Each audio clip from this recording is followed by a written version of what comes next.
할렐루야. 하나님의 은혜와 평강이 오늘 예배 드리시는 모든 성도님들과 함께 하시기를 주의 이름으로 축원드립니다. 오늘은 맥주 감사 주일로 보냅니다. 맥주 감사절은 구약 시대의 맥주절에서 비롯됐는데 이것은 역사적인 배경에 따라서 세 가지 이름으로 불려졌습니다. 첫째 이름은 칠칠절입니다. 이스라엘 백성들이 애굽을 탈출해서 7주 후에 시내산에 도착했죠. 그래서 그들은 이 구원의 사건을 기념해서 6월절 다음 날부터 7주 동안 매일매일 오늘은 첫째 날입니다, 오늘은 둘째 날입니다 하면서 이 구원의 은혜를 기억했습니다. 그리고 50일째 되는 날에 구원을 주신 그 은혜를 기억하면서 성회로 모였어요. 그래서 7일이 7번 지났다고 해서 77절이라는 이름으로 불려지게 됐습니다. 두 번째 이름은 오순절입니다. 이스라엘 백성들이 50일 만에 시내산에 도착했죠. 그리고 그날 하나님께서는 시내산에 강림하셔서 모세를 통해 이스라엘 백성들에게 율법을 주십니다. 그래서 유대인들은 이날을 율법을 받은 날로 기념하여 지킵니다. 신약에서는 성령의 강림이 이 오순절날 일어났죠. 세 번째 이름은 맥추절입니다. 맥추절은 말 그대로 보리 수확을 감사하며 첫 번째 수확을 하나님께 드리는 절기입니다. 그래서 맥추의 초실절이라고도 부릅니다. 하나님께서는 출애굽한 이스라엘 백성들에게 너희가 가나안 땅에 들어가면 맥추절을 지키라. 이는 내가 수고하여 밭에 뿌린 것에 첫 열매를 거둠이니라 말씀하셨는데, 가나안 땅에 들어가서 농사를 지어 처음 수확한 것을 하나님께 감사함으로 드리는 절기가 바로 맥추절입니다. 이 구약의 맥추절이 우리나라에 들어오면서 맥추감사주일로 이름이 바뀌게 되고, 또 날짜도 유대인들이 지키는 절기와는 다르게 우리나라의 계절에 맞춰서 보리 수확이 끝난 직후인 7월 첫째 주에 지키게 됐습니다. 그들에게 있어서 그 토지의 첫 수확을 드린다는 것은 이제까지 노예였고 또 광야에서 방황하고 있었고 했지만 이제 가나안 땅에 들어가서 농사를 지을 땅이 생겼다는 것에 대한 감사를 의미합니다. 내 모든 소유가 하나님께로부터 왔습니다. 하나님께서 나에게 이 가나안 땅을 기업으로 주셨습니다 하는 고백이 담긴 것입니다. 그 당시에는 대부분 농사를 지었기 때문에 그 땅이 그들의 기업이 되었지만, 오늘날에 사업하시는 분들은 그 사업이 하나님이 주신 기업이 되는 거고요. 또 직장에 다니시는 분들은 그 직장이 하나님이 주신 기업이 되는 것입니다. 우리가 무슨 일을 하든지 그것이 하나님이 주신 기업이란 사실을 기억해야 할 줄로 믿습니다. 그래서 만일 내가 어떤 일을 하는데 그것이 하나님이 주신 기업이라고 말할 수 없는 일이라면 어떻게 해야 할까요? 만약에 몸을 파는 일이라든지 또 남을 속여서 이익을 취한다든지 그런 일들은 하나님의 기업이라고 고백할 수 없기 때문에 당장 그만두고 멀리 해야 하는 것이죠. 여러분, 하나님이 우리에게 주신 그 사업과 직장과 가정, 이 모든 것이 하나님께서 내게 주신 기업이다 하는 마음을 가지고 이 맥주 감사주의를 보내길 바랍니다. 그럼 맥추절을 지키라 하는 명령은 우리에게 어떠한 의미가 있을까요? 첫 번째로 지나온 은혜를 기억하고 감사의 마음을 가지라는 것입니다. 따라해 볼까요? 지나온 은혜를 기억하고 감사의 마음을 가지라. 탈무드의 이야기 중에 이러한 이야기가 있습니다. 참으로 지혜로운 사람은 모든 사람에게 배우는 사람이요, 참된 강자는 자신을 제어할 줄 아는 사람이요, 참된 부자는 가진 것에 감사하는 사람이다 했습니다. 감사할 수 있다는 것은 하나님과의 관계가 올바른 사람이요, 또 하나님의 은혜를 진정으로 깨달은 사람만이 감사할 수 있습니다. 특히 오늘은 맥주감사주일을 맞이하면서 나와 우리 가정에 임하신 하나님의 은혜를 기억하며 감사의 마음을 가져야 합니다. 하나님께서는 왜 이스라엘 백성들에게 맥추절을 지키라고 말씀하셨을까요? 그것은 우리 인간이 하나님의 은혜를 쉽게 잊어버리는 존재라는 것을 잘 아시기 때문입니다. 모세는 가나안 땅을 앞두고 있는 이스라엘 백성들에게 이렇게 당부했는데요. 우리 신명기 8장 말씀 같이 한번 읽어보겠습니다. 시작. 내가 먹어서 배불리고 아름다운 집을 짓고 거하게 되며 또 내 우양이 번성하며 내 은금이 증식되며 내 수소가 풍족하게 될 때에 내 마음이 교만하여 내 하나님 여호와를 잊어버릴까 염려하노라. 그러나 네가 마음에 이르기를 내 능력과 내 손의 힘으로 내가 이 재물을 얻었다 말할 것이라. 아멘. 자, 이스라엘 백성들은 아직 한 발자국도 가나안 땅에 들어가지 않았어요. 근데 하나님은 벌써부터 걱정하고 계신 거죠. 그들이 하나님을 잊어버리게 될까 봐. 하나님이 주신 것이 아니라 내 힘과 내 능력으로 얻었다고 말하게 될까 봐 벌써 염려하고 계신 것입니다. 하나님은 우리 인간을 너무나 잘 아시거든요. 어려움에 처하거나 또 어려운 일이 생기면 하나님을 찾지만 소유가 풍족해지고 넉넉해지면 금방 하나님을 잊어버린다는 사실을 너무나 잘 알고 계신 거예요. 이제까지 이스라엘 백성들은 광야를 지나오면서 많은 어려움을 겪었습니다. 하나님이 없이는 단 하루도 살 수 없는 그러한 상황이었어요.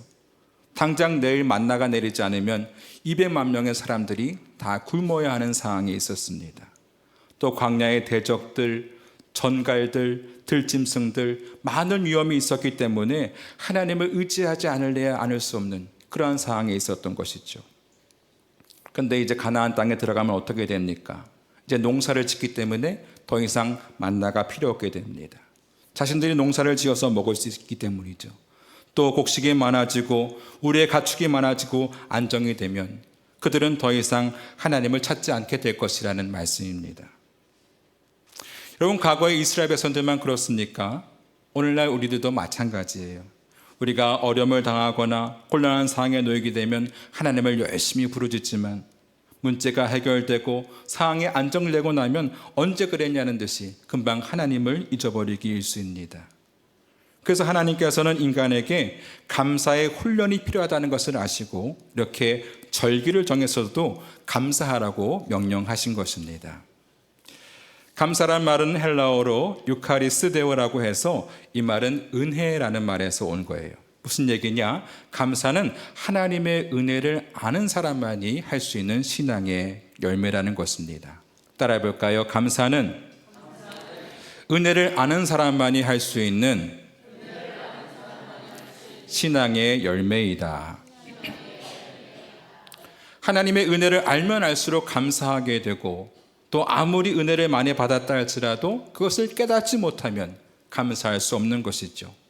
따라서 우리 성도들은 하나님께서 우리에게 베풀어 주신 은혜를 크게 기억하고 감사해야 될 줄로 믿습니다. 우리는 최근 2, 3년 동안 코로나19로 인해서 많은 어려움을 겪었습니다. 학생들은 학교에 나가지도 못하고 집에서 온라인 수업을 받았고요. 또 직장인들은 직장에는 나가지만 밥 먹는 것도 자유롭지 못하고 또 업무 보는 것도 직장이 많았습니다. 또 사람들이 돌아다니는 것을 자제하다 보니까 자영업자들이 큰 어려움에 처해 있었죠. 어딜 가나 마스크 쓴 사람들을 볼 수 있고 또 대중교통을 이용하다가 기침 소리가 나면 다 쳐다보죠, 이렇게. 교회도 현장 예배가 중단되고 영상 예배를 드리게 되었습니다. 이런 일들을 경험하고 보니까 마스크를 쓰지 않고 신선한 공기를 마음껏 마실 수 있는 것이 얼마나 감사한 일인지, 또 친구들과 함께 모여서 대화하고 밥 먹을 수 있는 것이 얼마나 감사한 일인지, 또 우리가 마음껏 모여서 박수치고 찬양하고 통성기도 하던 것이 얼마나 감사한 일인지 새삼 깨닫게 됩니다. 여러분, 아주 사소한 것이지만 우리가 감사할 것이 얼마나 많은지 몰라요. 요즘 장마기간이라고 해서 남부지방에 비가 많이 내리고 있는데 여름에 비가 내리지 않으면 농사를 지을 수가 없습니다. 여름에 한 달만 가물어도 비상이 걸리는 게 우리 현실이죠. 그런데 우리나라는 해마다 적당하게 비가 내려서 매년마다 농사가 잘 되고 있으니 얼마나 감사한 일입니까?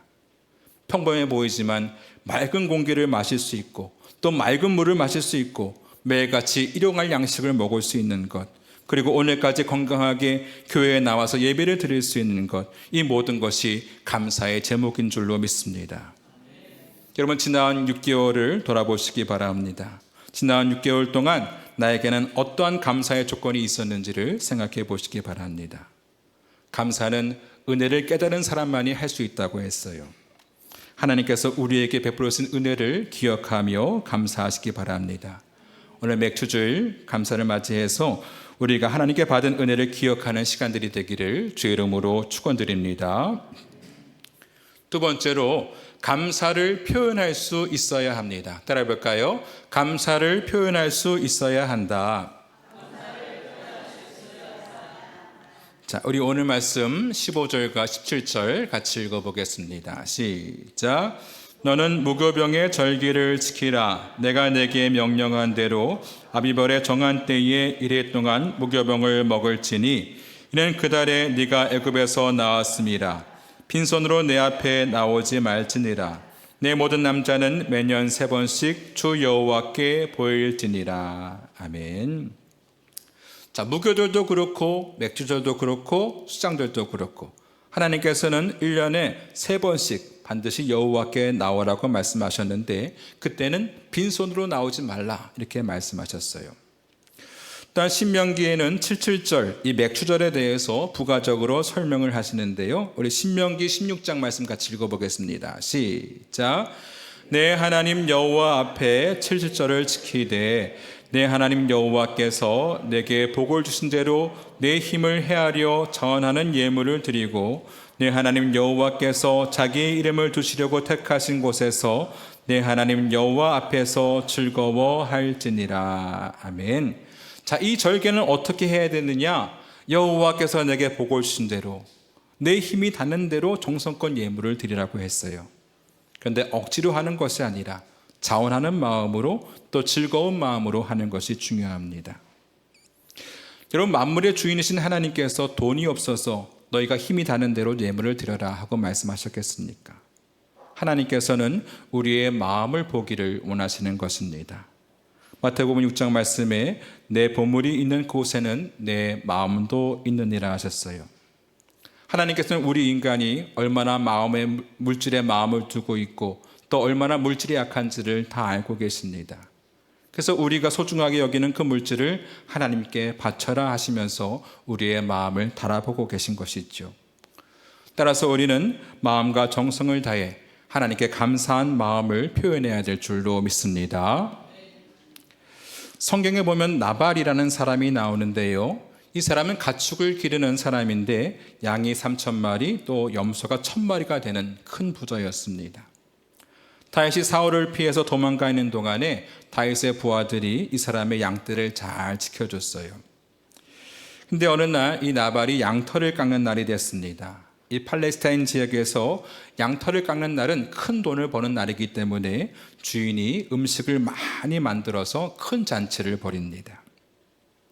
그래서 다윗이 나발에게 사람을 보내서 내가 그동안 당신의 양떼들을 돌봐주었으니 나와 나의 부하들을 위해서 음식을 좀 달라고 이렇게 부탁을 했어요. 그동안 다윗이 이 사람의 양떼를 지켜줘서 이 사람이 한 마리도 잃지 않고 부자가 됐으니 굉장히 당연한 요구였습니다. 그런데 나발이 대답하기를 다윗이 누구며 이새의 아들이 누구냐? 요즘에 자기 주인에게서 억지로 떠나는 종이 많도다. 내가 어찌 내 떡과 내 물을 내 양털 깎는 자를 위하여 잡은 고기를 가져다가 어디서 왔는지도 알지 못하는 자들에게 주겠느냐? 이렇게 퉁명스럽게 대답을 하죠. 야, 네가 뭔데 나에게 음식을 가져오라고 하냐? 너 사원에서 도망 나온 놈이잖아 하면서 다윗을 막 대놓고 욕을 한 거죠. 다윗이 화가 났습니다. 그동안 부하들을 동원해서 양떼를 지켜줬는데 그 은혜를 잊어버리고 잔치 음식 좀 달라는 그런 부탁을 거절하고 다윗을 모독했으니 화가 난 것이 분명하죠. 그래서 다윗이 400명의 부하를 이끌고 나발을 만나러 갑니다. 만나면 어떻게 되겠습니까? 거의 죽는다고 봐야겠죠.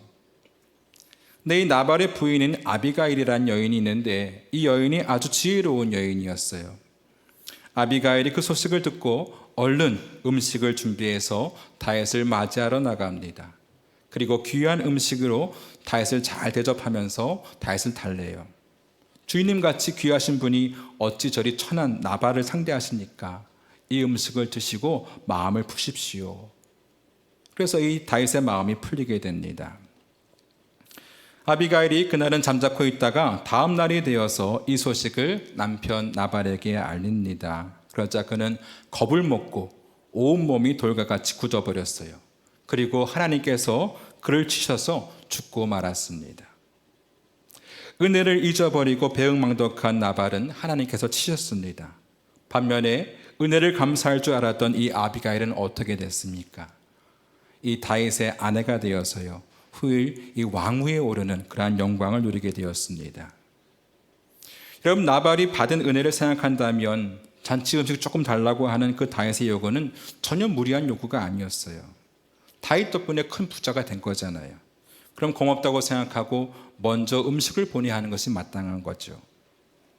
그리고 어차피 잔칫날이기 때문에 서로 음식을 나눠 먹으면 좋지 않습니까? 나발은 끝까지 다윗의 요구를 무시하고 그를 모욕하기까지 했습니다. 그 결과 그는 목숨을 잃었고 아내까지 남의 아내가 돼버리는 그런 신사가 되어버리고 말았어요. 여러분, 우리는 은혜를 잊지 않는 사람들이 되어야 할 줄로 믿습니다.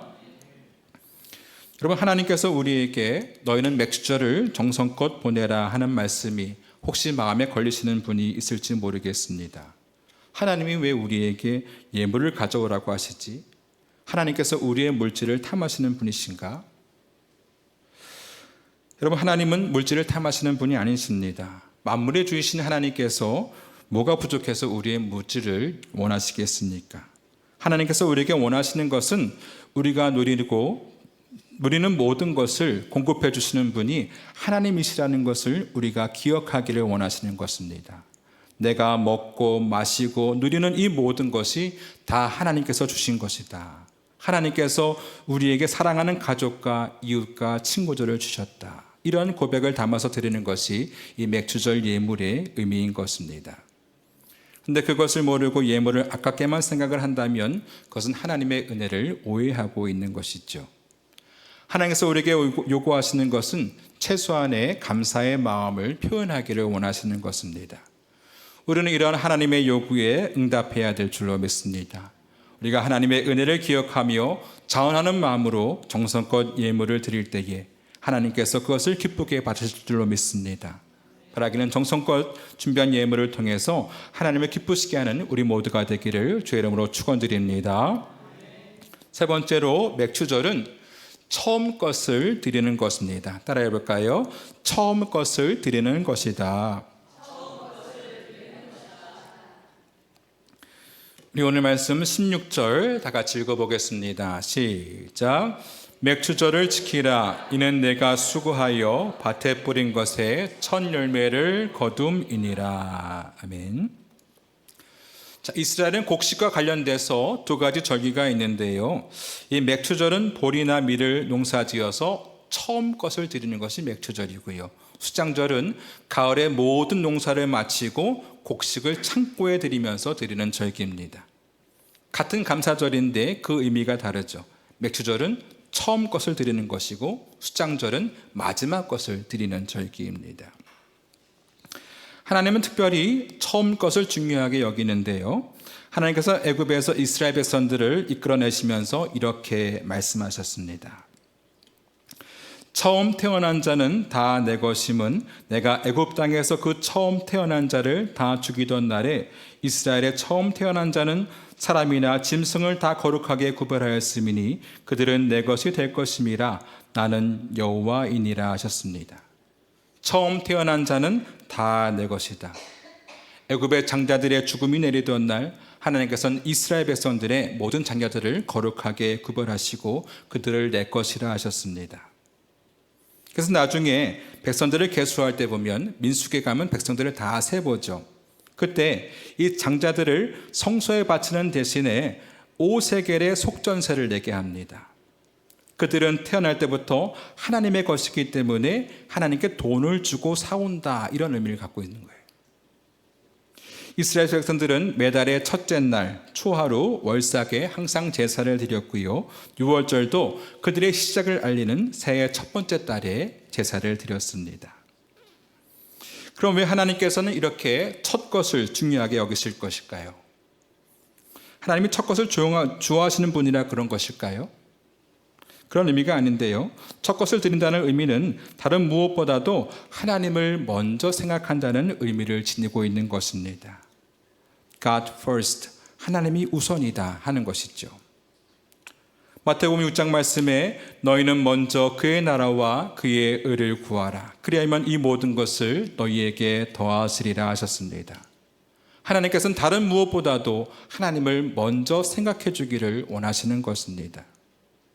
우리가 어떠한 일을 결정할 때에 제일 먼저 무엇을 해야 됩니까? 하나님을 생각해야 됩니다.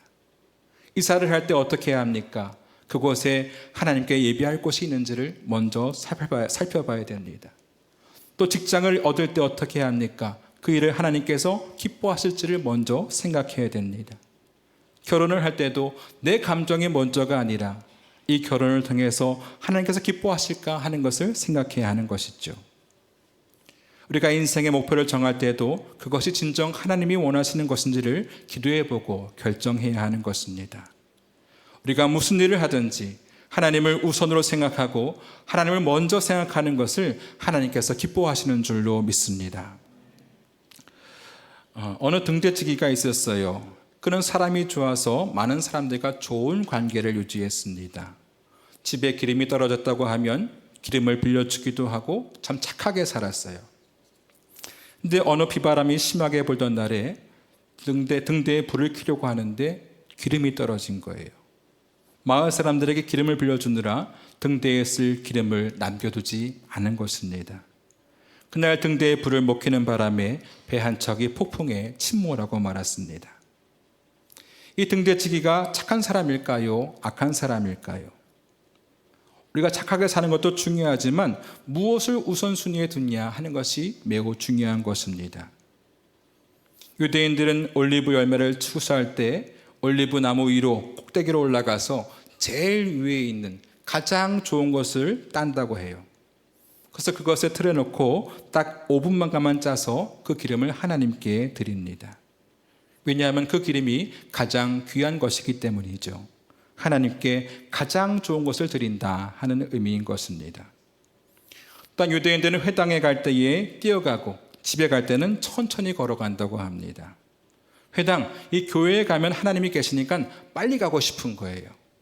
그리고 예배가 끝나고 할 때는 서원해서 천천히 간다는 것이죠. 그만큼 하나님과 만나는 그 시간이 소중하다 하는 의미를 담고 있습니다. 여러분, 주님께서는 우리에게 너희는 먼저 그의 나라와 그의 의를 구하라. 그리하면 이 모든 것을 너희에게 더하시리라 하셨습니다. 하나님 제일 주리로 살라는 거예요. 그렇게 할 때에 우리의 모든 필요한 것들을 다 책임져 주시겠다고 약속하셨습니다. 여러분, 삶의 우선순위를 하나님께 두시기 바랍니다. 그럴 때 하나님께서 우리의 필요한 모든 것들을 채워주시고 우리의 인생을 더 빛나는 인생으로 만들어 주실 줄로 믿습니다. 오늘은 1년의 반이 지나가고 나머지 반을 시작하는 첫 주일입니다. 지나온 6개월을 돌아보면서 우리에게 감사할 일이 무엇이 있는지 한번 생각해 보시기 바랍니다. 나에게는 어떠한 일이 있었고 나에게는 어떠한 감사할 일이 있을까 한번 생각해 보시기 바랍니다. 오늘 하나님께서는 이스라엘 백성들에게 맥주의 감사절을 드리라 하고 말씀하셨어요. 감사는 하나님의 은혜를 기억할 때 감사할 수 있는 것입니다. 여러분, 작은 일에도 늘 감사하며 사시기 바랍니다. 또한 감사는 표현할 줄 알아야 돼요. 사람에게도 또 하나님께도 감사하며 사시길 바랍니다. 그리고 첫 것을 드리라고 하셨어요. 우리 삶은 늘 하나님을 제일 먼저 생각해야 됩니다. 하나님의 것을 먼저 생각할 때에 하나님께서 우리 필요한 모든 것들을 채워주시는 것입니다. 바라기는 이 맥주감사절에 다시 한번 하나님의 은혜를 기억하는 우리 모두가 되기를 주 이름으로 축원드립니다. 우리 찬송하고 기도하겠습니다.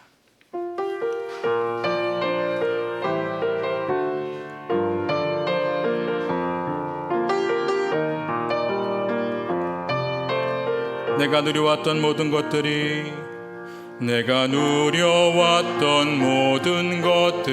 내가 지나왔던 모든 시간이 내가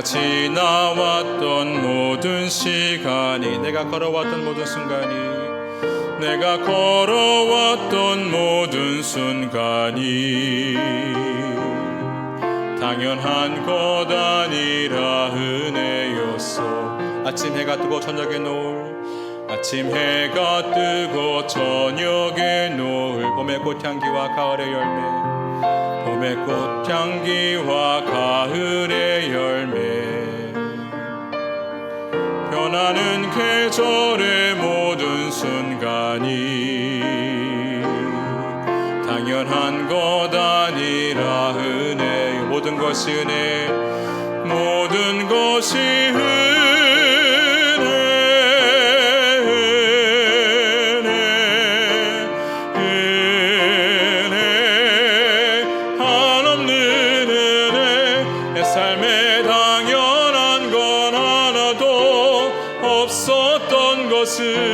모든 것이 은혜였소. 내가 이 땅에 태어나 사는 것, 내가 이 땅에 태어나 사는 것, 어린아이 시절과 지금까지, 어린아이 시절과 지금 숨을 쉬며 꿈을 살며 꿈을 꾸는 삶, 숨을 쉬며 살며 꿈을 꾸는 삶. 당연한 것 아니라 은혜였소. 당연한 것 아니라 은혜였소. 내가 하나님의 자녀로 살며, 내가 하나님의 자녀로 오늘 찬양하고 예배하는 삶, 오늘 찬양하고 예배하는 삶. 복음을 전할 수 있는 축복이, 복음을 전할 수 있는 축복이 당연한 것 아니라 은혜였소. 당연한 것 아니라 은혜. 모든 것이 은혜, 모든 것이 은혜,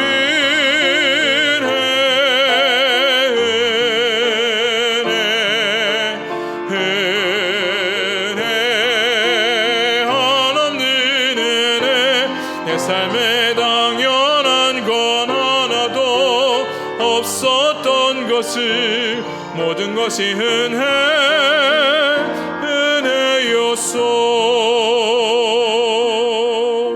우리 이 시간 다 함께 말씀을 기억하면서 다 함께 통성으로 기도하겠는데요.